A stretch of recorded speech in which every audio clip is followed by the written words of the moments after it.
Continuó.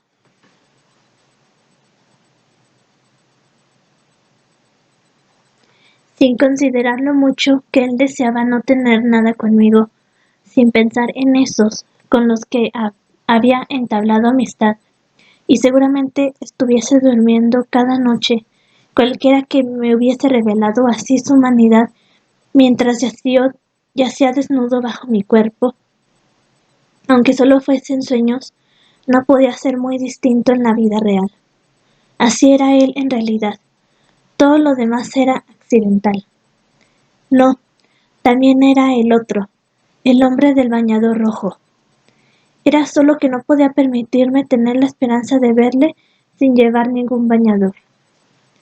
Si durante la segunda mañana, después de lo de la piazzetta, encontré el valor para insistir en ir al pueblo con él, a pesar de que era obvio que no quería ni hablar conmigo, fue solamente porque cuando le miré y le vi verbalizando lo que acababa de escribir en su libreta, me acordé de sus otras palabras de plegaria. Me matarás si paras. Cuando le entregué el libro en la librería, y más tarde insistí en pagar los helados, pues invitar a helado también significaba pasear en bici por las tortuosas y estrechas calles de B, y por lo tanto estar juntos un rato más, era también para darle las gracias por aquel me matarás si paras. Incluso cuando le tomé el pelo y le dije que no habría ningún discurso, fue porque estaba acunando de forma secreta el me matarás si paras, mucho más valioso ahora que cualquier reconocimiento por su parte. Aquella mañana lo escribí en mi diario, pero evité mencionar que había sido un sueño. Quería volver años después y creer, aunque solo fuese por un momento, que él había pronunciado de veras aquellas palabras de súplica. Lo que anhelaba preservar era el jadeo turbulento en su voz, que permaneció conmigo durante varios días, y que me afirmaba que si era capaz de conseguir lo que le gustase, todo eso en mis sueños durante cada noche de mi vida, entonces construiría toda mi vida con sueños y terminaría con todo lo demás. Mientras bajábamos a toda velocidad, pasamos por mi sitio, junto a los olivares y los campos de girasoles que tornan su cabeza hacia nosotros, cuando nos deslizamos hacia los pinares. Dejamos atrás los 2 vagones de tren que perdieron sus ruedas hace ya unas cuantas generaciones, pero que aún mantienen el escudo de la Casa de Saboya. Pasamos por delante de la hilera de comerciantes gitanos que nos desean la muerte a gritos porque casi rozamos a sus hijas. Me giro y les chillo. Me matarás si paro. Lo dije para poner palabras suyas en mi boca, para saborearlas durante un rato antes de almacenarlas en mi escondrijo. De la misma forma que los pastores de ovejas sacan su ganado a la colina cuando hace calor, pero lo meten en el aprisco a toda velocidad cuando el tiempo enfría. Al gritar sus palabras las estaba haciendo carne y dándoles mayor vida, como si tuviesen vida propia ahora, más prolongada y más llamativa, y que no podía gobernar nadie, como la duración de un eco que ha rebotado ya en los acantilados de B y ha ido a zambullirse en el oleaje donde el barco de Shelley se topó con la tormenta. Le devolví a Oliver lo que le pertenecía, entregándole sus palabras con el deseo implícito de que me las devolviese a decir de nuevo, como en mi sueño, pues ahora era su turno para pronunciarlas. Durante la comida, ni una palabra. Después de comer se sentó en el jardín a la sombra para hacer, como ya nos había anunciado, el trabajo de 2 días. No iba a ir al pueblo aquella noche, quizá al día siguiente. Tampoco iba a jugar al póker. Posteriormente subió a su cuarto. Unos pocos días antes tenía su pie sobre el mío. Ahora ni siquiera me miraba. Más o menos a la hora de la cena, volvió a bajar por algo de beber. Echaré de menos todo esto, señora P., dijo con el pelo reluciente después de la ducha vespertina, su faceta de estrella, refulgiendo sobre todo lo demás. Mi madre sonrió. La movie star sería bienvenida en cualquier momento. Luego realizó el usual paseo corto con Bimini. para ayudarla en la búsqueda de su camaleón mascota. Nunca llegué a entender del todo qué habían el uno en el otro, pero daba la sensación de ser mucho más natural y espontáneo que cualquiera de las cosas que él y yo compartíamos. Media hora después estaban de vuelta. Viviani se había subido a una higuera y su madre le dijo que fuese a lavarse antes de cenar. Durante la cena, ni una palabra. Después de cenar, desapareció en el piso de arriba. Hubiese jurado que a eso de las 10 se escapó de forma silenciosa y se fue al pueblo. Sin embargo, podía ver la luz de su cuarto al otro lado del balcón. Proyectaba una tenue banda oblicua anaranjada hacia el descansillo junto a mi puerta.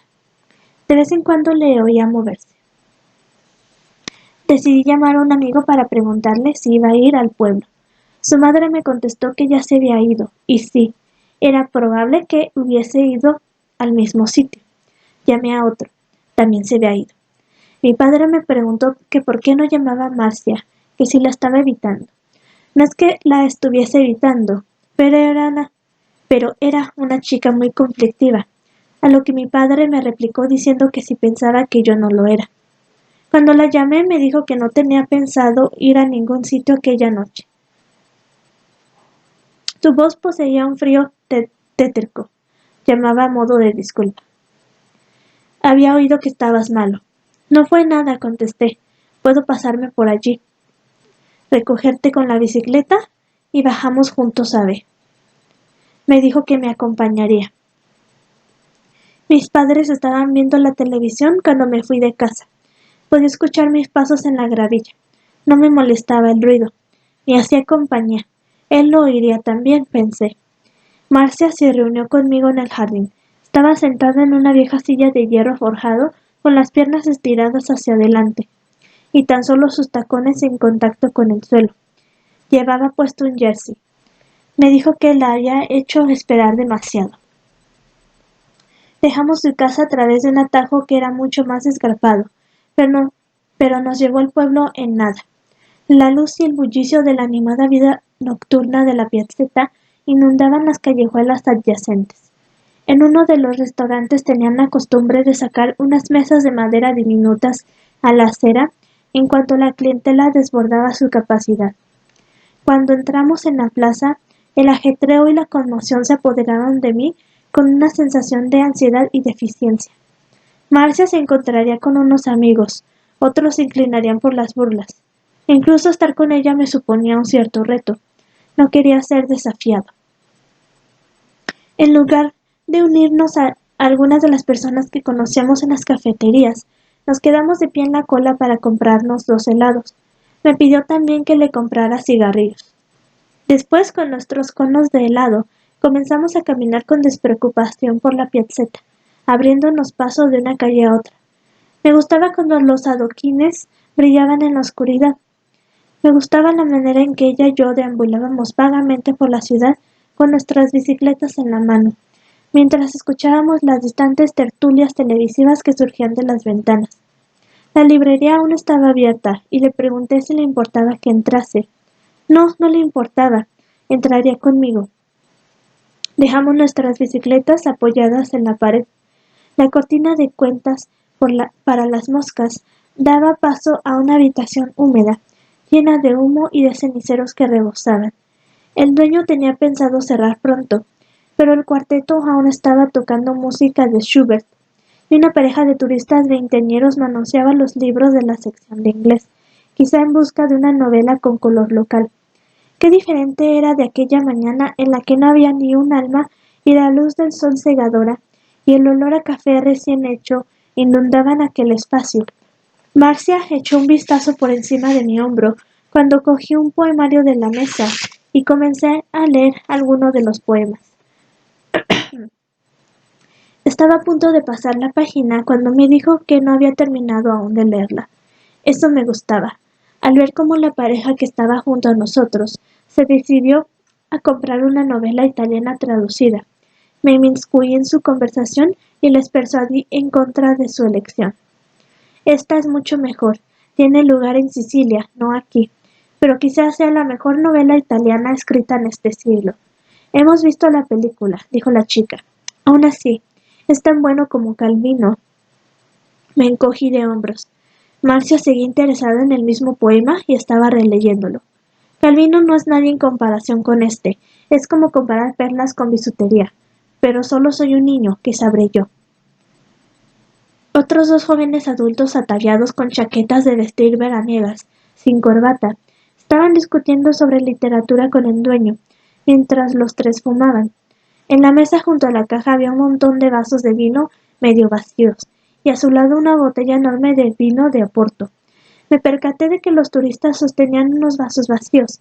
Era obvio que durante la presentación del libro se había obsequiado al público con un vino. El dueño nos vio y con una mirada silenciosa que pedía disculpas por interrumpir, nos preguntó si queríamos un poco de Oporto también. Observé a Marcia y me encogí de hombros, dándole a entender que parecía que ella no quería. El dueño, aún en silencio, señaló con la botella y negó con la cabeza burlonamente en señal de desaprobación, queriendo decir que era una pena tirar un vino tan bueno, por lo que podríais ayudarnos a terminarlo antes de cerrar la tienda. Finalmente acepté y Marcia también. Por educación le pregunté cuál era el libro que se había presentado.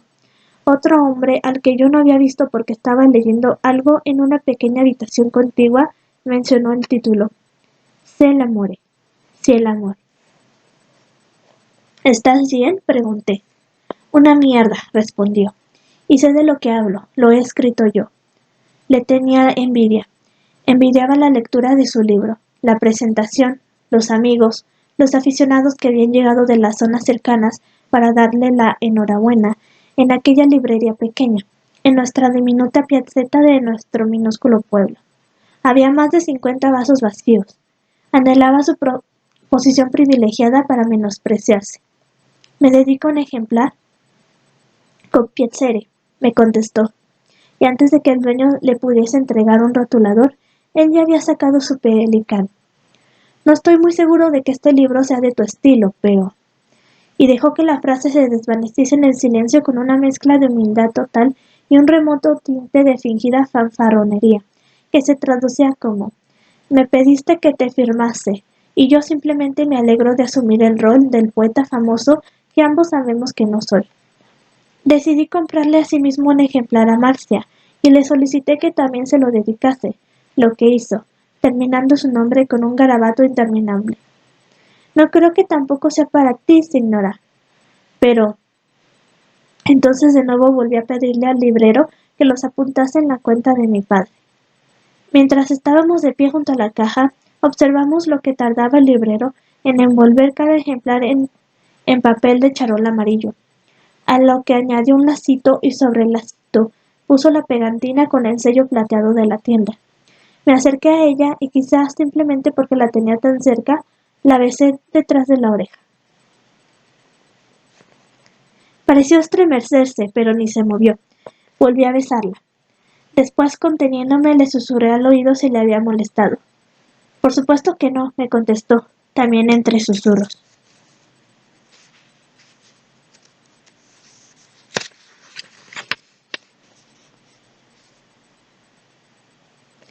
Fuera no pudo evitarlo. ¿Por qué me has comprado este libro? Por un momento pensé que me iba a preguntar por qué la había besado. Perché mi andaba, porque me pareció. Me apeteció. Sí, pero ¿por qué lo compraste para mí? ¿Por qué me compraste un libro a mí? No entiendo por qué lo preguntas. Cualquier idiota entendería el motivo de mi pregunta, pero tú no, claro. No te sigo. Eres todo un caso. Me quedé mirándola sorprendido por el tono de enfado y disgusto de su voz. Si no me lo dices me imaginaré cualquier cosa y entonces me sentiré fatal. Eres un gilipollas, dame un cigarro. No es que no intuyese lo que quería decir, pero no me podía creer que me hubiese pillado con tanta facilidad. Quizá no quería creer lo que ella quería decir por miedo a tener que responder por mi comportamiento. ¿Me había comportado de forma falsa a propósito? ¿Podía seguir malinterpretando lo que me decía sin sentirme completamente deshonesto? Entonces se me ocurrió una brillante idea. Quizá había ignorado todas y cada una de sus señales a posta, para alejarla de mí. Es una estrategia triste e inútil. Solo entonces y mediante una táctica de rebote que me pilló por sorpresa, caí en la cuenta. ¿Había estado Oliver haciendo lo mismo conmigo? ¿Ignorándome de forma intencionada todo el tiempo para atraerme más? ¿No sería esto lo que quiso decir cuando me comentó que había adivinado mis intentos de ignorarle? Dejamos la librería y nos encendimos 2 cigarros. Un minuto después escuchamos un estruendo metálico. El dueño estaba bajando la persiana de la tienda. ¿Tanto te gusta leer?, me preguntó mientras nos dirigíamos lentamente en la oscuridad hacia la piazzetta. La miré como si me hubiese preguntado si me gustaba la música o el pan con sal y mantequilla o la fruta fresca en verano. No me malinterpretes, continuó. A mí también me gusta leer, pero no se lo digo a nadie. Por fin alguien que dice la verdad, pensé. Le pregunté por qué no se lo decía a nadie. No lo sé. Esto parecía más una manera de solicitar tiempo para pensar o una forma de evadirse antes de contestar. La gente que lee se oculta, o ocultan quiénes son. La gente que se esconde no siempre aprueba su propia forma de ser. ¿Tú ocultas quién eres en realidad? A veces. ¿Tú no? ¿Yo? Supongo que sí. Y entonces, contradiciendo mis propios impulsos, me encontré formulando dubitativamente una pregunta que de otra forma jamás me hubiese atrevido a hacer. ¿Te escondes de mí? No, de ti no. Bueno, quizá un poco sí. ¿Qué me escondes? ¿Sabes exactamente el qué? ¿Por qué dices eso? ¿Por qué? Pues porque creo que puedes hacerme daño y no quiero que me hagan daño. Luego meditó durante un instante. No creo que tengas intención de hacer daño a nadie, pero siempre estás cambiando de opinión, siempre escabulléndote para que nadie sepa dónde estás. Me das miedo. Caminábamos tan despacio que cuando se detuvieron las bicicletas no nos dimos cuenta. Me incliné hacia adelante y la besé suavemente en los labios. Cogió su bicicleta, la colocó en la puerta de una tienda cerrada y tras apoyarse con la pared, me dijo, «Bésame otra vez». Haciendo uso de la pata de cabra de mi bici, la dejé en medio del camino. Y una vez que estábamos cerca, cogí su cara entre mis manos y me incliné hacia ella mientras comenzábamos a besarnos. Puse mis manos bajo su falda. Puso sus manos en mi pelo. Me encantaban su simplicidad, su inocencia. Podía encontrarlas en cada palabra que pronunciaba aquella noche, desinhibida, sincera, humana, y en la manera en que sus labios correspondían a los míos, sin tapujos, sin exageración, como si la conexión entre los labios y las caderas de su cuerpo fuese fluida e instantánea. Un beso en la boca no era el preludio de un contacto más exhaustivo, ya era un contacto total en sí.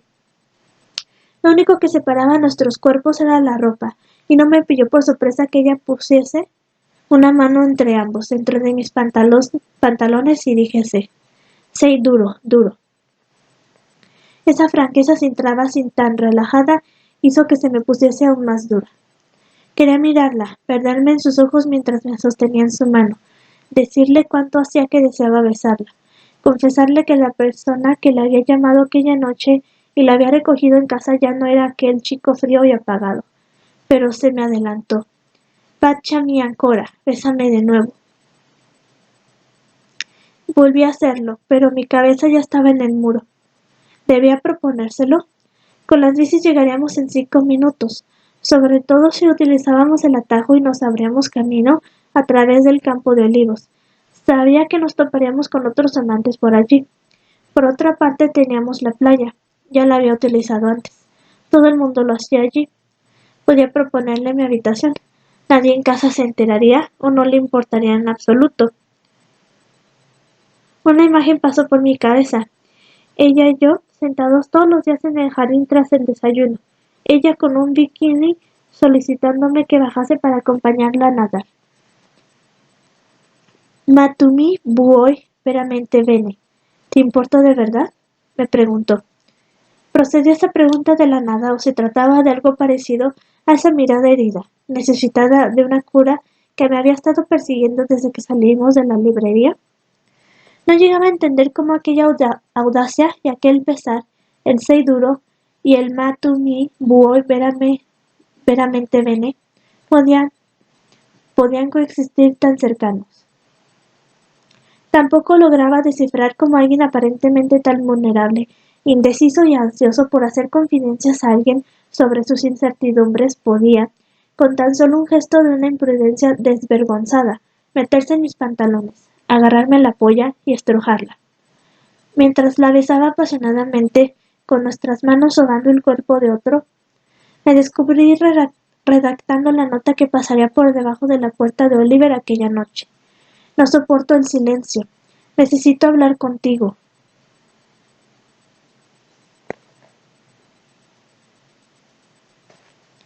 Cuando me decidí a colar la nota por debajo de su puerta ya estaba amaneciendo. Marcia y yo nos habíamos hecho el amor en un lugar apartado de la playa, un lugar apodado el Acuario, en el que se aglutinaban de forma irremediable todos los condones de la noche que flotaban entre las rocas como los salmones que remontan el río y quedan atrapados en el agua estancada. Quedamos en vernos más tarde aquel día. Ahora, cuando me dirigía de vuelta a casa, adoraba su olor en mi cuerpo, en mis manos. No haría nada para eliminarlo. Lo mantendría conmigo hasta que nos volviésemos a ver por la tarde. Una parte de mí aún se deleitaba con esta ola de indiferencia hacia Oliver recién adquirida y benéfica que rayaba con la aversión, lo que me agradaba y me informaba de lo inconstante que era últimamente. Quizá presintiese que todo lo que quería era acostarme con él para terminar con él y que decidiese instintivamente que no deseaba tener nada que ver conmigo. Y pensar que hacía unas noches había sentido una gran urgencia por dar la bienvenida a su cuerpo en el mío, que casi me hace saltar de mi cama para ir a buscarlo a su habitación. Ahora la idea no podía ni ocurrírseme. Quizá todo este lío con Oliver había sido un calentón canicular y ya me había librado de él. Por el contrario, simplemente oler a Marcia en mi mano me hacía amar a todas las mujeres que hay en cada mujer. Sabía que esa sensación no iba a durar demasiado y que, como les ocurre a todos los adictos, era fácil renegar de una adicción justo después de una dosis. Apenas una hora después, Oliver volvería a mí a Ogalop, tras sentarme en la cama junto a él y ofrecerme la palma de la mano y decirle: «Toma, huele esto», y luego observar cómo husmea mi mano mientras la sujeta con suavidad entre las suyas. Colocaré al fin mi dedo corazón sobre sus labios y súbitamente dentro de su boca. Arranqué un trozo de papel de mi cuaderno escolar. Por favor, no me evites. Luego lo reescribí. Por favor, no me evites, me moriría. Una vez más. Tu silencio me está matando. Demasiado exagerado. No puedo dejar de pensar en que me odias. Muy llorica. No, lo haré menos lagrimoso, pero manteniendo el manido discurso sobre la muerte. Antes me moriría que saber que me odias. En el último momento volví al original. No soporto el silencio. Necesito hablar contigo. Doblé el trozo de papel cuadriculado y lo metí por debajo de su puerta con el mismo temor y resignación con que César cruzó el Rubicón. Ya no había escapatoria. Alea iacta est, como dijo aquel. La suerte está echada. Me divirtió pensar que el verbo echar y hacer en latín dio lugar también a un verbo como eyacular. Aún no había terminado de pensar esto cuando me di cuenta de que lo que quería no era tan solo hacerle llegar el aroma de mis dedos, sino los restos de mi semen reseco en la mano. 15 minutos después era presa de dos sentimientos compensatorios. Lamentaba haber enviado el papel y no haber añadido un poco de ironía en lo escrito. Durante el desayuno, cuando se presentó finalmente después de haber salido a correr, todo lo que me preguntó, sin tan siquiera levantar la cabeza, fue si me había divertido la noche anterior, implicando también que me había acostado muy tarde. Insomna, más o menos, respondí, con la intención de responderle de la forma más imprecisa posible, lo que era también mi modo de sugerir que estaba resumiendo una crónica que de otra forma se habría extendido demasiado. De estar cansado entonces. Era la manera irónica que tenía mi padre de entrar en la conversación. ¿O tú también estuviste jugando al póker? Yo no juego al póker.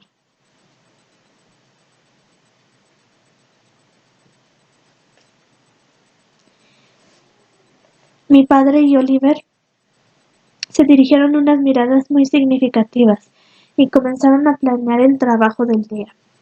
Y yo le perdí de vista. Otro día más de tortura. Cuando volví a subir en busca de mis libros, encima de mi mesa se encontraba el trozo de papel doblado. Debía de haber entrado en mi habitación a través del balcón y lo había dejado en un lugar donde yo lo pudiese ver. Si lo estudiaba ahora me arruinaría el día. Sin embargo, si posponía su lectura, todo el día sería un sinsentido y no conseguiría pensar en otra cosa. Era muy probable que me lo hubiese devuelto sin añadir nada, como queriendo decir, me he encontrado esto en el suelo, creo que es tuyo. Luego, o podría significar algo más definitivo, no hay respuesta. Madura, te veré a medianoche. Era eso lo que había notado bajo mis palabras. Me lo había devuelto antes de desayunar. Eso lo entendí con unos pocos minutos de retraso, pero me llenó instantáneamente de ansia y consternación.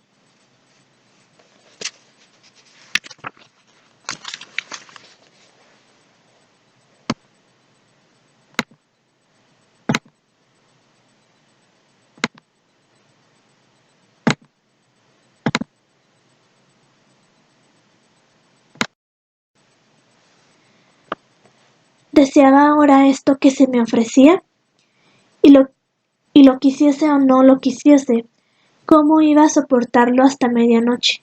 Aún no eran ni las 10 de la mañana, quedaban 14 horas. La última vez que había tenido que esperar tanto tiempo por algo fue para recibir mis notas. O un sábado de hace 2 años cuando una chica me había prometido que nos veríamos en el cine y no estaba seguro de si se le olvidaría. La mitad del día viendo cómo mi vida se mantiene suspendida en el aire.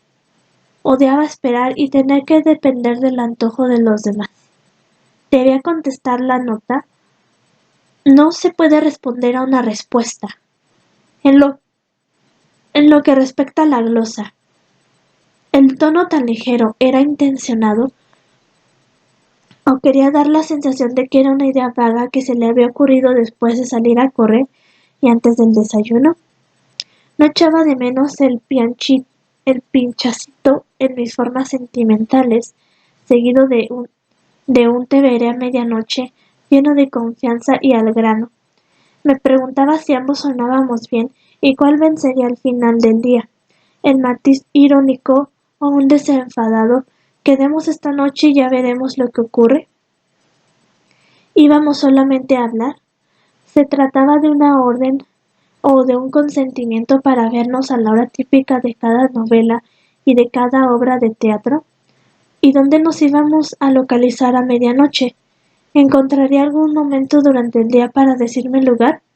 O quizá, al ser consciente de que me había estado preocupando toda la noche anterior y que la cuerda a modo de trampa que dividía nuestras respectivas partes del balcón era totalmente artificial, asumiría que uno de los dos cruzaría tarde o temprano la línea Maginot que nunca había detenido a nadie. ¿Cómo afectaría esto a nuestros paseos rituales en bicicleta por las mañanas? ¿La medianoche desembarcaría los paseos matutinos? ¿O seguiríamos como antes, como si nada hubiese cambiado, salvo que ahora teníamos una medianoche a la que esperar con impaciencia? Cuando me lo encuentre ahora, ¿le regalaré una sonrisa exultante o debo seguir actuando como antes y ofrecerle en cambio una mirada americana fría, vidriosa y discreta? Y aún así, de todas las cosas que deseaba revelarle la próxima vez que nos cruzásemos, la más importante era gratitud. Uno podía mostrar agradecimiento y aún así no ser considerado un intruso o un patoso. O tal vez la gratitud, por muy comedida que sea, siempre lleva consigo un pegote extra de melaza que aporta a la pasión mediterránea ese inevitable carácter afectado y empalagoso. No puedo dejar que las cosas salgan solas. No puedo restarle importancia. Debo gritarlo, anunciarlo, declamarlo. Si no dices nada, puede que él piense que te arrepientes de haberle escrito. Si dices cualquier cosa, estará fuera de lugar. Entonces, ¿qué hago? Esperar. Esto lo sabía desde el principio. Simplemente esperar. Trabajar toda la mañana. Nadar. Quizá jugar al tenis por la tarde. Quedar con Marcia. Volver a la noche. No, a las 11:30. ¿Lavarme? ¿No lavarme? Ay, pasar de un cuerpo a otro. Él estaba haciendo lo mismo. Pasar de uno a otro, ¿no? Y entonces se apoderó de mí un pánico terrible. Lo de medianoche iba a ser solo una charla para aclarar las cosas entre ambos, como si dijese, anímate, alégrate, madura. Entonces, ¿para qué iba a esperar hasta tal hora? ¿Quién elegiría ese momento para mantener una conversación así? O quizá la medianoche iba a ser de verdad medianoche. ¿Y qué me iba a poner? El día pasó como había temido.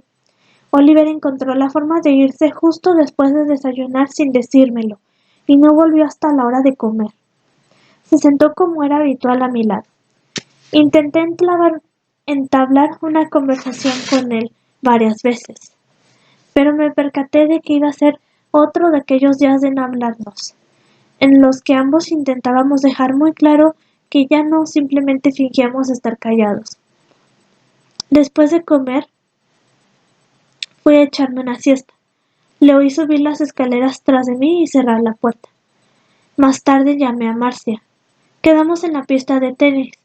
Afortunadamente no había nadie allí, así que estaba tranquilo y jugamos durante horas bajo el sol abrasador, lo que nos encantaba a ambos. A veces nos sentábamos a la sombra en el viejo banquillo y escuchábamos a los grillos. Mafalda nos trajo unos refrescos y luego nos advirtió de que ella ya estaba mayor para eso, que la próxima vez fuésemos nosotros mismos a coger lo que nos apeteciese. Pero si nunca te hemos pedido nada, protesté yo, entonces no deberías habértelo bebido, y se marchó a paso lento consciente de habernos marcado un tanto. Bimini, a quien le gustaba ver jugar a la gente, no vino aquel día. Debía de estar con Oliver en su lugar favorito. Me encantaba el clima de agosto. El pueblo estaba más tranquilo durante las últimas semanas de verano. Para entonces, todo el mundo se había marcado de la vacance y los turistas ocasionales normalmente se iban antes de las 7 de la tarde. Yo prefería el comienzo de la tarde, el olor del romero, el calor, los pájaros, las cigarras, el vaivén del romero, el vaivén de los palmerales, el silencio que actuaba como un chal de lino ligero en un día de sol implacable, todos y cada uno de ellos acompañado por los paseos hasta la orilla del mar y luego las vueltas a la habitación para ducharnos. Me encantaba mirar nuestra casa desde la pista de tenis y observar los balcones vacíos tomando el sol, a sabiendas de que desde cualquiera de ellos podías ver el interminable mar. Aquel era mi balcón, mi mundo. Desde donde me sentaba, ahora podía mirar alrededor y decir, aquí está nuestra pista de tenis, allí nuestro jardín, nuestro huerto, nuestro cobertizo, nuestra casa, y allí debajo de aquello nuestro embarcadero. Todo y todos los que me importa están aquí. Mi familia, mis instrumentos, mis libros, Mafalda, Marcia, Oliver. Aquella tarde, mientras estaba sentado junto a Marcia, con mi mano puesta sobre su muslo y su rodilla, se me ocurrió pensar que era, en palabras de Oliver, una de las personas más afortunadas del mundo. No se podía estimar cuánto tiempo duraría esto, al igual que no tenía sentido preguntarse qué me depararía al final del día o la noche. Cada minuto me daba la sensación de estar en vilo total. Todo podía ocurrir en un abrir y cerrar de ojos. Pero allí sentado sabía que estaba experimentando la dicha atenuada de aquellos supersticiosos que dicen que van a conseguir todo lo que siempre han soñado, pero están tan agradecidos que no se dan cuenta de que todo puede desaparecer rápidamente. Después de jugar al tenis y justo antes de dirigirnos a la playa, subí con ella a mi habitación por el balcón. No pasaba nadie por allí durante la tarde. Cerré las puertaventanas, pero dejé las ventanas abiertas para que la suave luz vespertina dibujase rectángulos en la cama, en las paredes, en Marcia. Hicimos el amor en completo silencio. Ninguno de los dos cerramos los ojos. Una parte de mí esperaba que lo hiciésemos contra la pared, o que ella no fuese capaz de contener un grito, y que con ello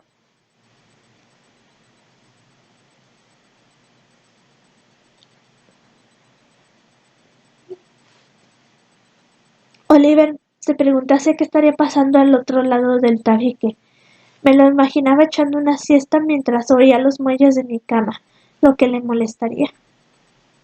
De camino a la cala me volvió a agradar darme cuenta de que no me importaba si se enteraba de lo nuestro, así como de que me daba igual si no hacía acto de presencia por la noche.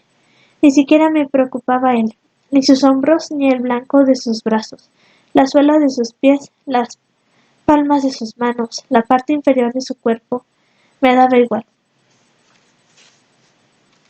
Prefería pasar la noche con ella que esperarle a él, para luego escucharle declamar beaterías insulsas al dar las 12. ¿En qué estaría pensando esta mañana cuando le metí la nota por debajo de la puerta? Y sin embargo, otra parte de mí sabía que si se presentaba esta noche y no me gustaba el comienzo de lo que me tenía reservado, aún así seguiría adelante con ello, hasta el final, pues era mejor averiguarlo de una vez por todas que pasarme el resto del verano, o quizá de la vida, discutiendo con mi cuerpo.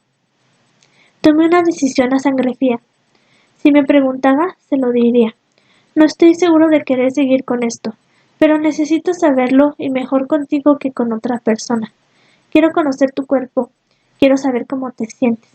Quiero conocerte y a través de ti conocerme a mí. Marcia se marchó justo antes de la hora de cenar.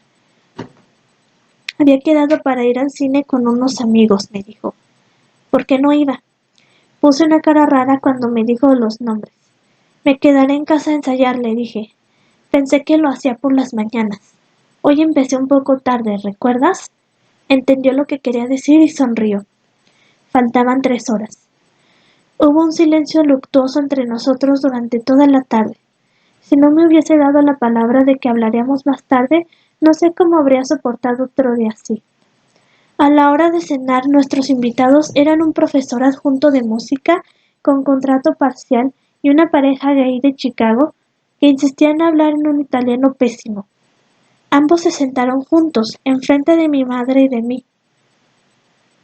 Uno de ellos decidió que quería recitar unos versos de Pascoli, a lo que Mafalda, pillando mi mirada, respondió con su usual esmorfia con la intención de hacerme reír. Mi padre me había avisado de que no debía comportarme mal ante los profesores de Chicago. Le dije que llevaría puesta la camisa púrpura que me había regalado un primo lejano de Uruguay. Mi padre se partió de risa, diciéndome que ya era muy mayor como para no aceptar a la gente como es. Pero hubo un destello en sus ojos cuando ambos se presentaron con una camisa morada. Se bajaron a la vez cada uno de un lado del taxi con 2 ramos de flores blancas en la mano. Parecía como si se habría dado cuenta mi padre. Una versión floreada y amanerada de Hernández y Fernández, los gemelos de los libros de Tintín. Me preguntaba cómo sería su vida juntos. Se me hacía extraño contar los segundos durante la cena, perseguido por la idea de que aquella noche tenía más en común con los gemelos de Tintín que con mis padres o con cualquier otra persona del mundo. Les miré, preguntándome quién se pondría encima y quién debajo, como Patachunta y Patachún. Era casi las 11 cuando dije que me iba a dormir y me despedí de mis padres y de los invitados. ¿Qué pasa con Marcia? Me preguntó mi padre con una mirada de corderito inconfundible. Mañana, le respondí. Quería estar solo. Una ducha, un libro, tal vez un apunte en el diario. Centrarme en la medianoche, pero mantener mi mente ocupada y lejos de todo lo que le concierne. Mientras subía las escaleras intenté imaginarme bajando esas mismas escaleras el día siguiente por la mañana. Para ese entonces puede que me hubiese convertido en otra persona. Me gustaría ser esa persona que aún no conocía y a quien podría no gustarme darle los buenos días, o que no querría tener nada que ver conmigo. O quizá me quedaría siendo exactamente la misma persona que subía las escaleras, sin modificar y sin haber resuelto ninguna de las dudas. O puede que nada hubiese cambiado. Podía negarse incluso, aunque nadie averiguase lo que le había preguntado, aún me sentiría humillado y por nada. Él lo sabría, yo lo sabré.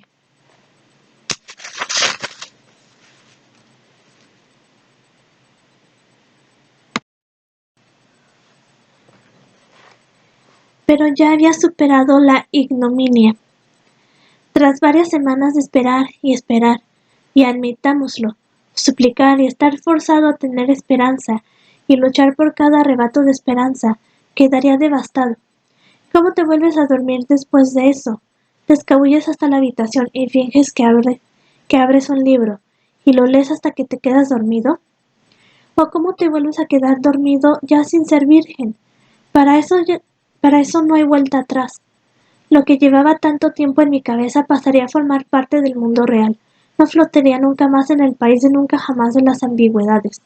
Me sentía como alguien que entra en una tienda de tatuajes y le echa un último vistazo pausado a su involuto hombro izquierdo. ¿Debería ser puntual? Debería hacerlo y decir, la hora de las brujas. Muy pronto pude escuchar las voces de los dos invitados que provenían del jardín. Estaban de pie fuera, probablemente a la espera de que saliese el profesor adjunto para que los llevase hasta su pensión. Este tardaba demasiado, y la pareja se dedicaba a charlar fuera. Uno de ellos se reía. A medianoche no se escuchaba ni un ruido proveniente de su habitación. ¿Podía haberme dejado plantado de nuevo? Eso sería demasiado. No le había oído volver. Supongo que tan solo tendría que esperar a que viniese a mi habitación. ¿O debería acercarme a la suya? Esperar sería una tortura. Iré donde está él. Salí al balcón un momento y miré en dirección a su habitación. No había luz. Llamaría de todas formas. O podía esperar, o ni siquiera acercarme.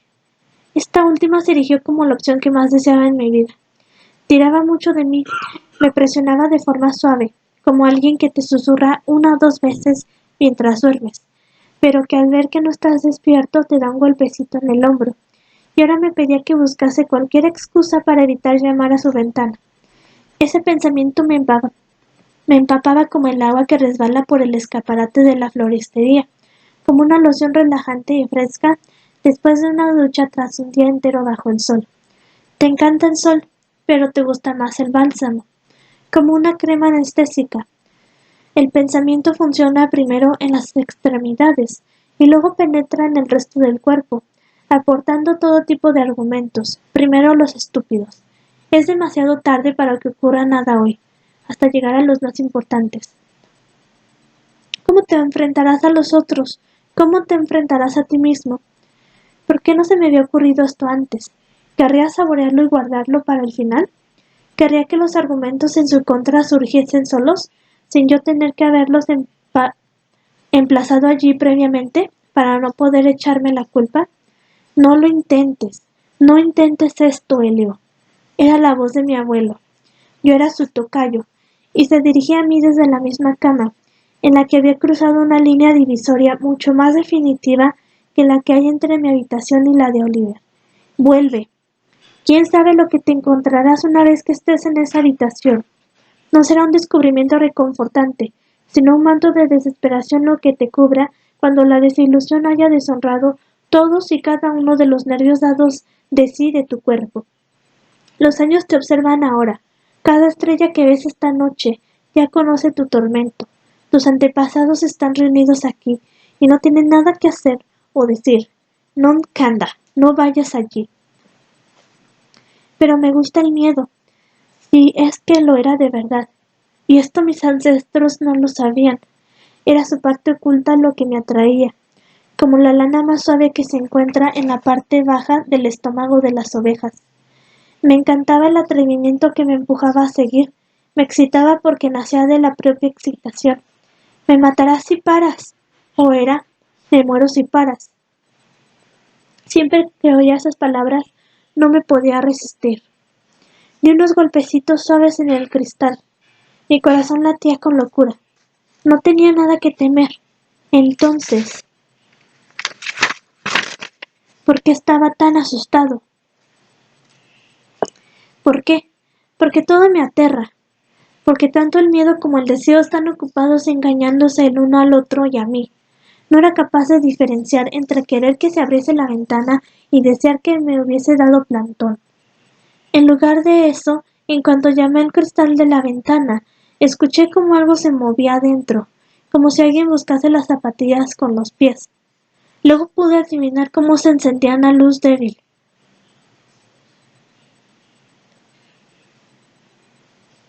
Recordaba haber comprado aquella lamparita en Oxford con mi padre una tarde a comienzos de la primavera anterior, cuando la habitación del hotel era muy oscura, y mi padre bajó al vestíbulo y volvió diciendo que le habían informado de que existía una tienda abierta 24 horas a la vuelta de la esquina que vendía este tipo de lámparas. Espera aquí, vuelvo enseguida. Pero yo le dije que iba con él. Me puso el impermeable encima del mismo pijama que llevaba puesto hoy. Me alegro de que hayas venido, dijo. Te oía moverte en la habitación y durante un rato pensé que te estabas preparando para meterte en la cama y que habías cambiado de idea. ¿Yo cambiar de idea? Por supuesto que iba a venir. Me resultaba raro ver cómo divagaba torpemente. Esperaba una tormenta de pequeñas ironías, de ahí el motivo de mi nerviosismo. En lugar de eso me dio la bienvenida con excusas, como alguien que se disculpa por no haber podido comprar unas galletas mejores para tomar el té.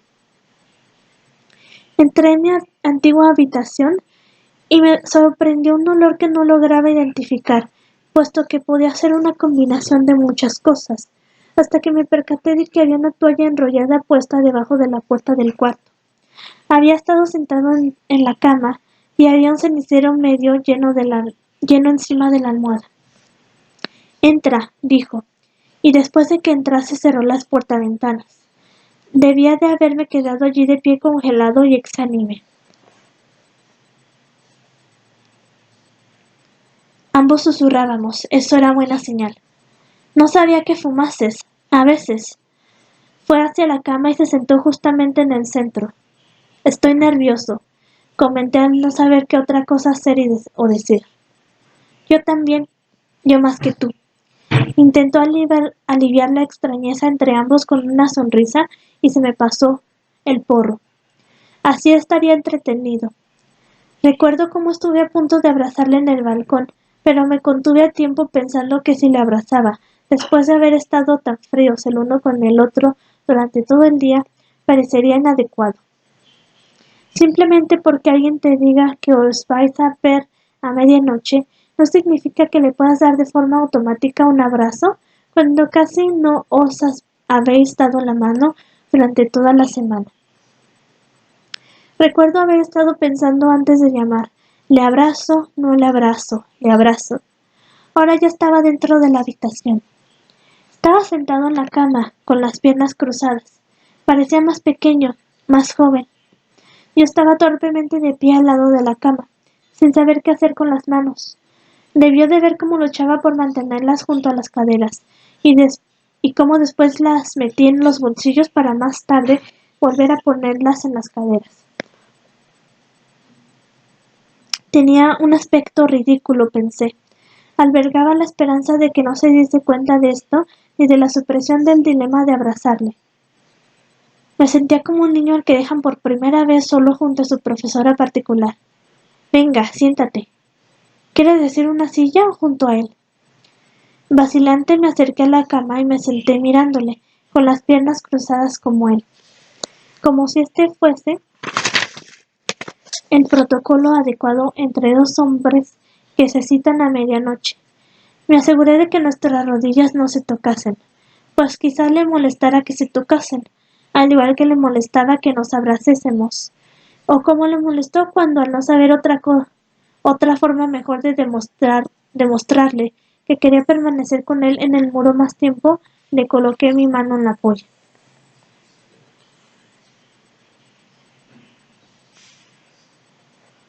Pero antes de poder exagerar las distancias entre ambos, me sentí inundado por el agua deslizante del escaparate de la floristería, que se llevó toda mi timidez y mis inhibiciones. Nervioso o tranquilo, ya no me importaba examinar todos mis impulsos. Si soy estúpido, déjame ser estúpido. Si le toco la rodilla, pues le toco la rodilla. Si quiero abrazarle, le abrazo. Necesitaba apoyarme en algún sitio, así que me acerqué hacia la parte de arriba de la cama y puse mi espalda contra el cabecero. Miré a la cama. Todo estaba claro ahora. Este era el lugar donde había pasado tantas noches soñando con un momento como aquel. Allí me encontraba ahora. Era tan solo unas pocas semanas, estaría de nuevo en esa misma cama. Encendería la lamparita de Oxford y recordaría haber permanecido de pie en el balcón, escuchando el roce de sus pies en busca de las zapatillas. Me preguntaba si iba a rememorar todo esto con pena, o vergüenza, o con indiferencia, eso esperaba. ¿Estás bien?, me preguntó. Sí, yo estoy bien. No teníamos absolutamente nada que decirnos. Acerqué los dedos de mis pies a sus dedos y los toqué.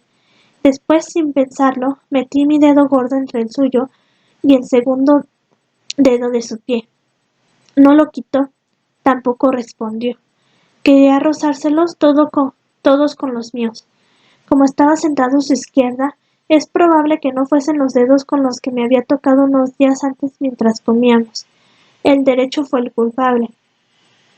Intenté llegar hasta él con mi pie derecho, mientras que seguía intentando no tocarle las rodillas, como si algo me indicase que esas estaban fuera del juego.